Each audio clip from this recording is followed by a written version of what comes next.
I used to have, flip clocks? The inside of the clock is a bunch of little cards. It's like a Rolodex. And when it ticks over to the next number, it goes click and it flips down. So it's a bunch of different cards that flip over. Yeah, basically. Automatically based on the time. I had one of those. It's this ancient alarm clock. It used a little tiny incandescent bulb to illuminate the inside of the alarm clock. It seems very niche, very little campy thing. Well, it was from like the 80s. That's not why I had it, but it was from the 80s. Wouldn't surprise me if it was why you had it. I'm pretty sure it may have been like my mom's alarm clock when she was in college, and I was just like, this is what I'm using. Okay.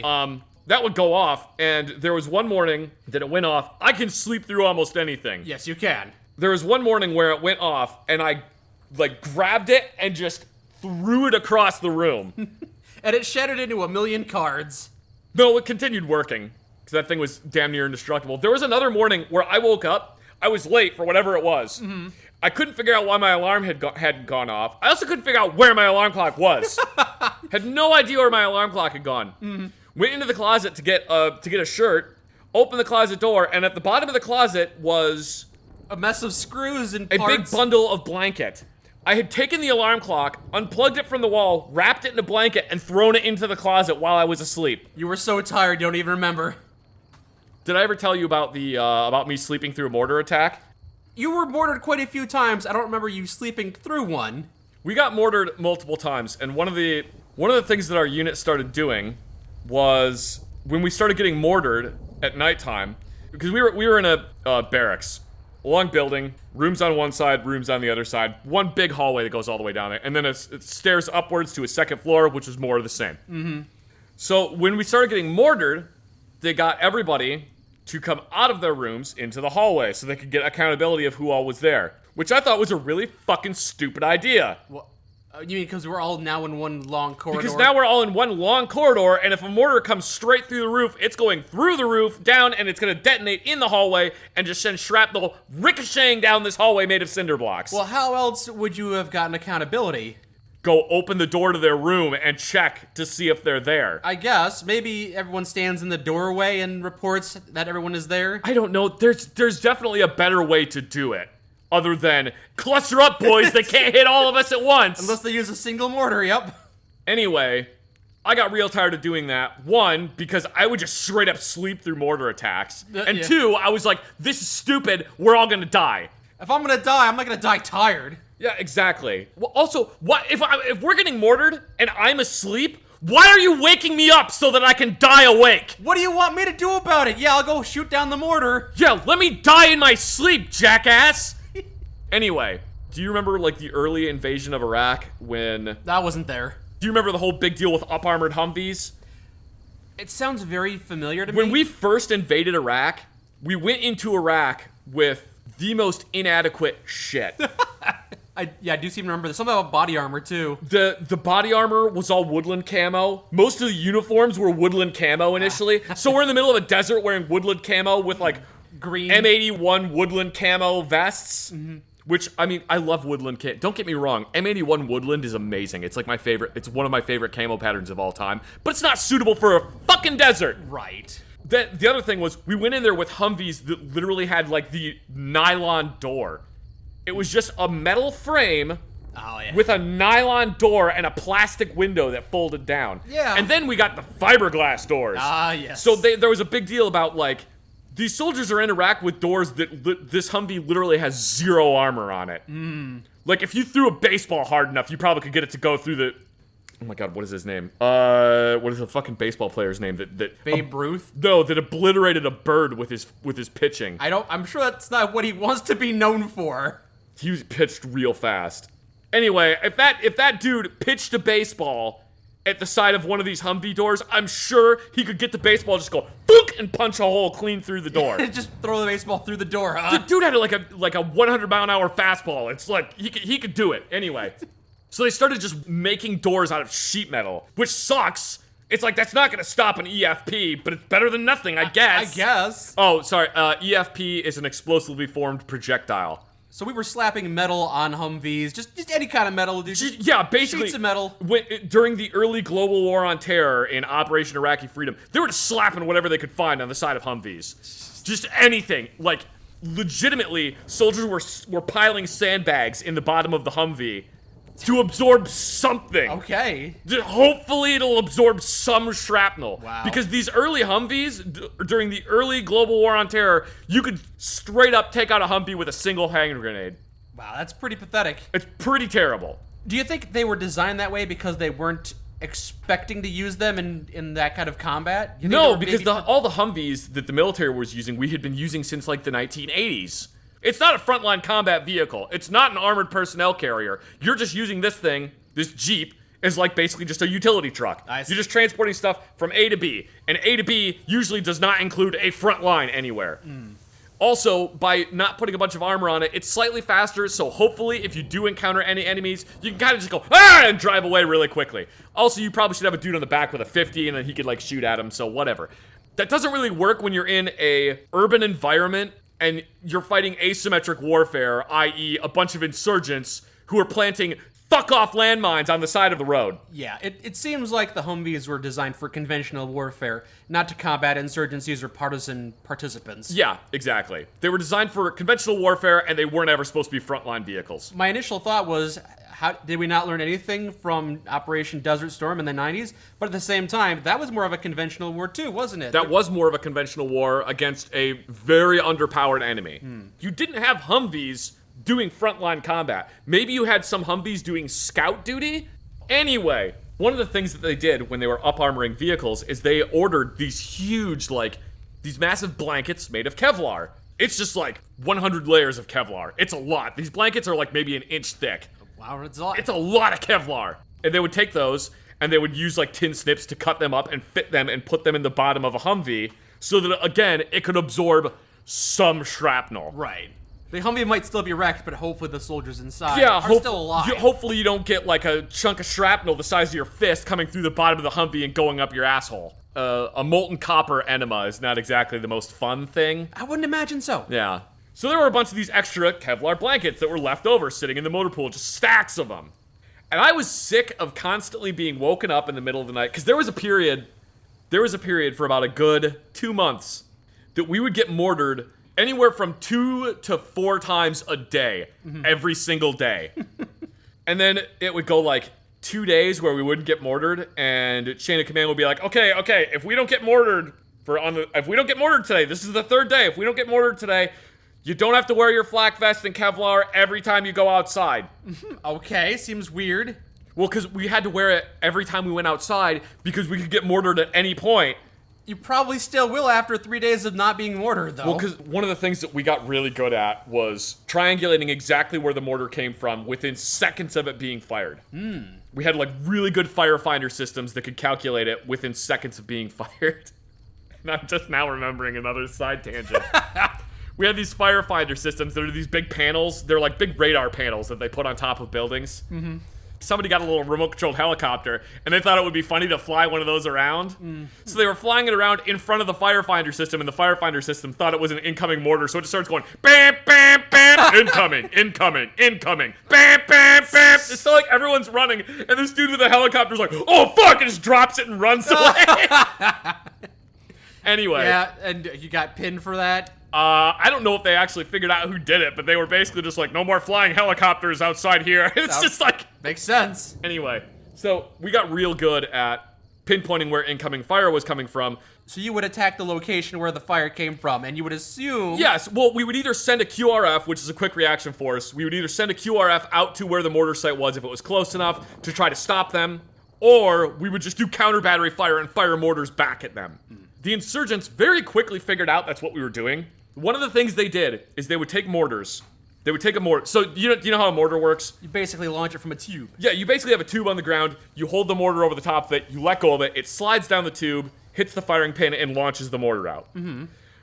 What they would do is they would set up 10 mortar systems in like one location. And the day before, they would take each mortar and put it in a bucket of water and then freeze it. Oh, I was actually gonna guess that, but then I thought, no, that's a stupid thing to guess. There's no ice out there. They have no access to ice. So they got refrigerators. So what they would do is they would set up like 10 mortar tubes, get them relatively zeroed, and then bail. And then throughout the day, as the ice begins to melt, the mortar starts sliding down the tubes and going off. if the U.S. does counter battery fire, there's nothing there to hit. They hit a bunch of empty mortar tubes. I guess, yeah, we're just kind of counter battery fire is a waste of resources. So because we realized they were doing that, we would figure out where the mortars were coming from. We would look down there with a drone, abandon mortar tubes. We just wouldn't do counter battery fire. We just kind of stopped responding to it. Almost like just ignore it. Okay. Even though they're dropping mortars on us, just ignore it. Pretend it's not happening. Okay. And then after a good 3-4 weeks of that, they were like, they're not doing anything anymore. That means we can launch as many mortars as we want with impunity. So one day, they go out there, and they started mortaring us for probably about a good 20 minutes. Jeez. Just constant boof, boof, boof. These things are just going off constantly. There is value in varying up your tactics. Yep. The only problem is, because we would look with a drone to see what was going on, we could see that there were like 20 guys out there just launching mortars at us. So they flew over with Apaches and turned the entire area into mulch. Oh, okay. And then we didn't get any mortared anymore. So that leads into you not being mortared for 2 days. Oh, well, that doesn't lead into that. Basically, they would vary up their tactics. They would, like, wait a couple days. Well, the entire reason Not you mortared. told this story is because you started off telling another story about how you... Yeah, I got that real ADHD. I know, but now going back to that story where you didn't have to wear armor So on the they're third like, day. oh, well, if we don't get mortared by midnight tonight, then we don't have to wear flak vests and Kevlar anytime you go outside anymore. Which seems poorly thought out, but anyway. It does seem poorly thought out, and also I didn't really... You didn't like to wear flak and Kevlar. I didn't want to wear my flak vest and Kevlar anywhere, and I also kind of just wanted to die. So I was like, whatever, if a mortar lands right next to me, I'm already fucking dead anyway. Why am I wearing this crap? Just what? I don't care. I mean, yeah, if a mortar landed like 50 meters away from me, I could still get hit with a chunk of shrapnel and die. The flak vest would have stopped anyway. So it'd be, so we're just like sitting there like watching the clock, waiting for midnight to roll around. 11:51, mortars start dropping in, just like, I don't want to wear this thing anymore. Stupid flak vest keeping me alive. I'm so hot. It's so uncomfortable. I would go days without eating because it was too hot to go out to the dining facility. Jeez. I would just be sitting there and be like, it's time to go get food. I'm just gonna eat some Pop-Tarts and drink some water. It's fine. Jesus. It's too hot to go to the dining facility. I'm not putting all that crap back on. Oh, yeah. Anyway. Yep, if you have to put all your gear on to go eat, I guess, like... It was miserable. have to weigh Anyway. that, yeah. Anyway. We're getting mortared every day. And I'm tired of having to get out of bed and go sit in the hallway. And we got these Kevlar blankets sitting at the motor pool. They're very comfortable to lay on, I assume. Not really. No. They're quite thick. It'd be like laying on a big leather pad. Which, I mean, I did that in gym class. It was kind of fun. Yeah. It would be better than sleeping straight on the ground, but they don't have a whole lot of give to them. Gotcha. And I'm looking at these blankets, and the old wheels start a-turning. Oh, boy. So I grab like 2 of these Kevlar blankets and just drag them all the way back to my barracks room. Okay. I take one of the blankets and I make a handle for it out of duct tape. Huh. Like a big pull handle. Okay. And then the other blanket, I shove it in between the mattress and the bed frame. Okay. So we start getting mortared that night. I grab the handle and I pull the Kevlar blanket up over myself, and thus cocooning me inside a giant Kevlar pod. That seems terrifying. It was quite comfy, actually. I know for you, Mr. I love being compressed in an MRI machine. It might not seem terrifying to you, but the prospect of it not opening back up is kind of horrific. Oh, no, because literally I could just push the Kevlar blanket off me. Yeah, unless the building got mortared and then rubble fell on you. Yeah, but then I'm dead. If the building got mortared and it collapsed on me, I'm dead anyway, so what do I care? I'd rather be mortared than buried and trapped in my Kevlar cocoon. That wasn't really a concern for me, because it basically would just be like if you got in a really thick sleeping bag. Okay. It pretty much is the same. Just imagine it's a sleeping bag, but it's a bulletproof sleeping bag. Okay. Yeah. Or an EOD suit without legs or sleeves. You're just in a little Kevlar burrito. So, oh yeah, I also forgot that I put my helmet on. I put on my helmet and then pulled all this other stuff over me, and just went right back to sleep. So they're coming down the hallway. Everyone get in the hallway, get in the hallway. They're just like pounding on the doors. Platoon sergeant's like, where's Hazard? Where's Hazard at? And my squad leader goes like running down there, like pushes open my door and shines a flashlight in there and just sees this olive green Kevlar burrito with a helmet poking out of the top of it. And he goes, oh, Hazard's fine, and just closes the door. The things you get used to. He's like, oh, he's fine. He's probably safer than all of us. What the fuck? And then 2 hours later, he emerged as a beautiful Kevlar butterfly. With Kevlar wings. Pin me to your corkboard now, Mr. Scientist. I actually slept through several mortar attacks because the only reason that I woke up was because someone came and like kicked my door open and was like, "Get in the hallway, we're getting mortared!" And I'm just like, again? Can we not? God, I hate war so much.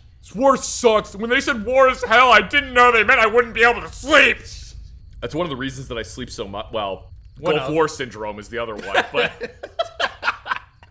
being exposed to burn pits has permanently ruined my brain. We have many different reasons why you like to sleep. I love sleep. Sleep is amazing. But yeah, I slept through mortar attacks straight up. So I got so used to being mortared that I would like when I hear the incoming siren, it's like, all right, fuck, whatever. I start like slowly walking to the bunker because the bunker's like 20 feet away. I can get there in time. It's gonna be fine. It'll protect me. Whatever, it'll protect me. And it's just like they don't hit me. Literally, the joke is like they can't hit anything anyway. They keep blowing up the soccer field, and there's never anybody out there. So who cares? What's gonna happen? Are they gonna get like 1 foot closer to me than yesterday? So like slowly walk into the bunker, stop to light up a cigarette. As I'm trying to light the cigarette, one lands like within 100 meters of me, and I'm just instantly like, run into the bunker. Put the fear of God in you. Yeah.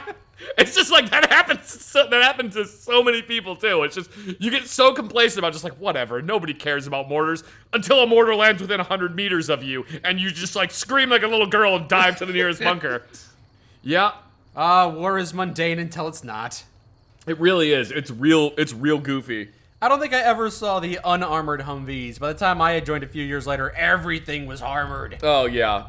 Yeah, at that point they had just armored the hell out of everything. Tell you what, slamming your fingers in a car door ain't fun, but slamming your fingers in an armored Humvee? Yeah, I think that happened to one of the people in our unit. They legitimately lost a chunk of their finger. Yeah, it does some serious damage. It just went pop and just popped it off. Ah, no! That's not a good image. If I recall correctly, one of the problems is a lot of the Humvees had like a magnesium armor, which magnesium armor is really lightweight. It can handle a good amount. The problem is if it catches fire, that shit burns so fucking fast. Yeah. And you cannot put it out. When we were there, they had these new fire suppression systems they'd put in the Humvee. It had like sensors on the inside of the Humvee. Had a sprinkler on the inside. Kinda, yeah. It was like a dry chemical fire extinguisher. So there's multiple types of fire extinguishers you can get. One of the fire extinguishers they used to use in military vehicles was a Halo fire extinguisher, which is real fucking bad because Halo is a oxygen remover. Oh, so we're gonna suffocate the soldiers so they don't burn. Yeah, basically it's you have to try to get everybody out of the vehicle first and then deploy the Halo fire extinguisher. The only problem with that is some of these fire extinguishers, the handle for it was on the outside, and if you knew where it was, you could just run up to a military vehicle and pull the Halo thing and then suffocate everyone inside the vehicle. So, I was out on a convoy at one point, and we were waiting to go somewhere, so we were just stopped, we were all like lined up, getting ready to roll out, and one of the vehicles is just sitting there, and then I just see, poof, this like white mushroom cloud goes shooting out the turret. And all the doors open and everyone just, just comes out of the vehicle. They come out just completely covered in white powder. How did that go off? One of them was sitting in there smoking, and he took a drag off the cigarette, and then he held the cigarette too close to the fire suppression system, and it saw the bright red glow of the cigarette, and went, oh fuck, the whole vehicle's on fire, and just fumigated off the entire thing. So they're just all standing there like it looked like someone threw a bag of flour in their face. It was like, what happened? Goodness. It was so funny because obviously they needed help. They needed someone to like pour water on them or just something. But you're all too busy laughing. Everyone is standing there pointing and laughing at them. The funniest shit.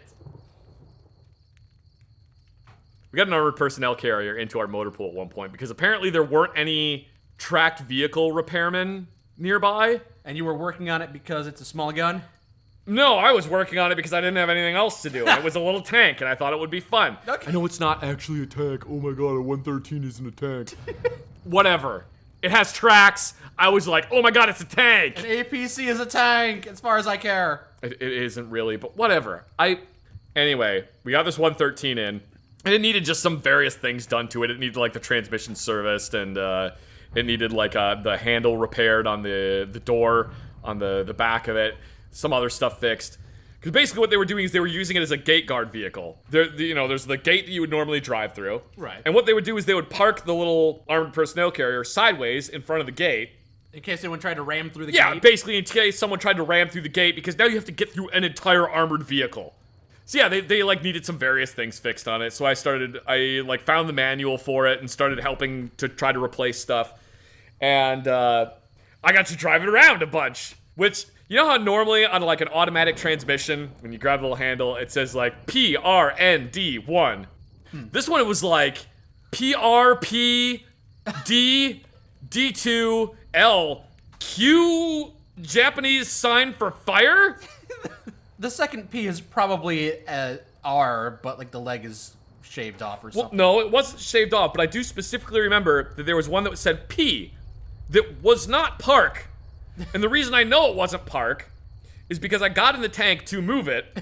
There was nothing else in the motor pool. We had specifically made sure that all the other vehicles were away from this one. Because this is weird, huh? Because none of us actually knew how to drive the armored personnel carrier. I see. So I get in the little armored personnel carrier. I figure out how to start it, which is pretty simple, honestly. There's just a big knob that says start, and you turn it. Mm-hmm. So I get in there.